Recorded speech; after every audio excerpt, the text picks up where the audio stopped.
Something that keeps me up at night is knowing that the fashion/clothing industry is the third largest polluting industry in the world.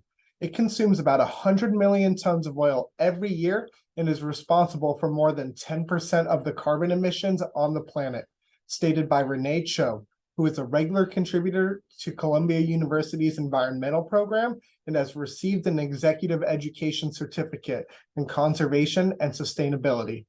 So, unlike the gas you use to power your kitchen stove or the gas you need to fuel your car, the choices we make about the clothes we choose to buy is a choice with options. This is, of course, not supposed to be a persuasive speech. What I do hope to accomplish is to bring awareness of the harmful impacts when clothing brands take a fast fashion approach to their manufacturing and distribution. To give you guys a better idea about myself, I'll let you know that I currently manage one of the top vintage clothing stores in all of America, and it's right here in the Capitol Hill neighborhood of Seattle, Throwbacks Northwest. In this speech, the questions we will be discussing and answering are: what is fast fashion and how did we get here? What is the extent of this problem? And lastly, we'll listen to a testimony from someone who worked and was raised in garment warehouses, along with going over some places that have been affected by this industry. So first of all, what is fast fashion? A fast fashion brand is one that mass produces clothing, footwear, and accessories to sell in cheap retail stores based on current fashion trends. Although these brands enable many consumers to afford current styles, fast fashion is harmful to the environment, and it affects both the people that work directly in the industry and those that don't have anything to do with the industry, people like you and I. There are several factors that led to the development of fast fashion as well, including cheaper and faster production methods, increased demand for up-to-date styles, and increased consumer purchasing power, especially for young people. With social media putting pressure on the new generation to stay up to date with the current fashion trends more so than ever, consumer purchasing power for fast fashion has been at an all-time high. Through the last couple of decades of fast fashion and its existence, the executives of these fast fashion brands have notably pushed the boundaries of what they can do legally, whether that may be in regards of poor working conditions, excessive human labor causing pollution, or something else. One example I found that supports this statement was the infamous collapse of the Rana Plaza in Bangladesh, which was home for 5 different garment factories. On April 24th of 2013, the collapse of the Rana Plaza building in Dhaka, Bangladesh, killed over 1,100 people and injured more than 2,500.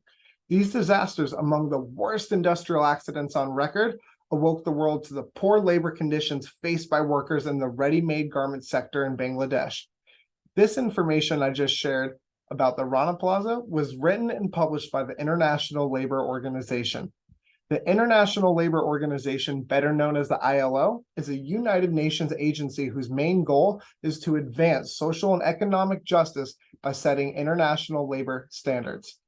Now that we have a general idea of what fast fashion is, why so many brands are going in this direction, and an example of what fast fashion brand executives tend to turn a blind eye to and the effects that it can cause, I'd like to share what other effects that fast fashion has on the environment in further detail.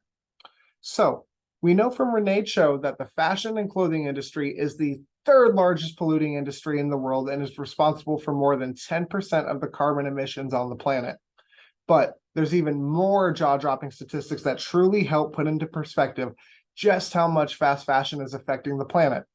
So, not only is the fast fashion industry responsible for more than 10% of the carbon emissions on the planet, but it is also responsible for more than 20% of the planet's water consumption. Cho also goes into detail of how that number got so large to begin with. Global fashion consumes 93 billion metric tons of clean water each year, about half of what Americans drink annually. Cotton is an especially thirsty crop. For example, 1 kilogram of cotton used to produce either a t-shirt or a pair of jeans can consume 7,500 to 10,000 liters of water, the amount a person would drink over 10 years. Another thing I thought Cho did an excellent job explaining is just how the fashion and clothing industry became one of the 3 largest polluters in the world. This all comes down to the amount of waste that the industry produces.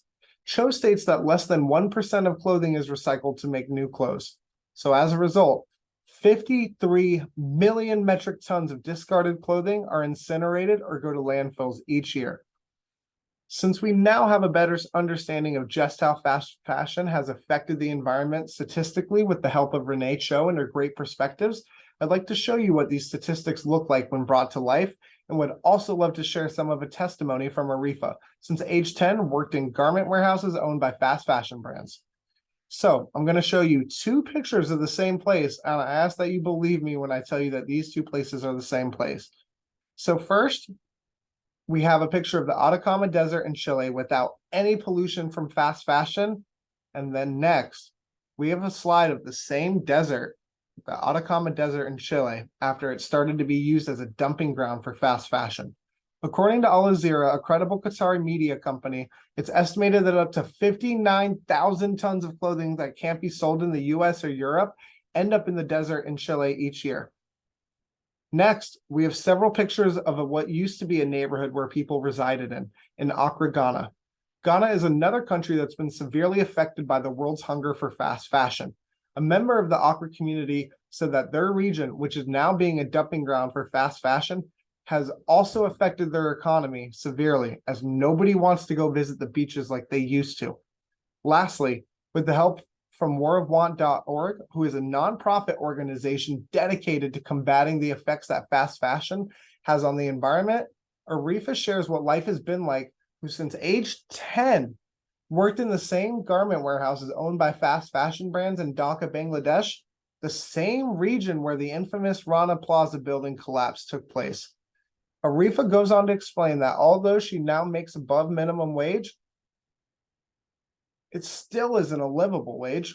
Her oldest son, who lives in Saudi Arabia, still must send money back to her family to help make ends meet.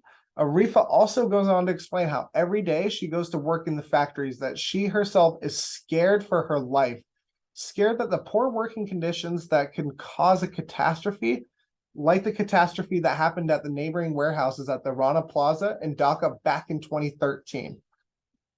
In conclusion, I hope I have explained how the fashion and clothing industry has become the third largest polluting industry in the world, the results of this trend, and did a good job showcasing what exactly fast fashion has done to our planet and the people in it.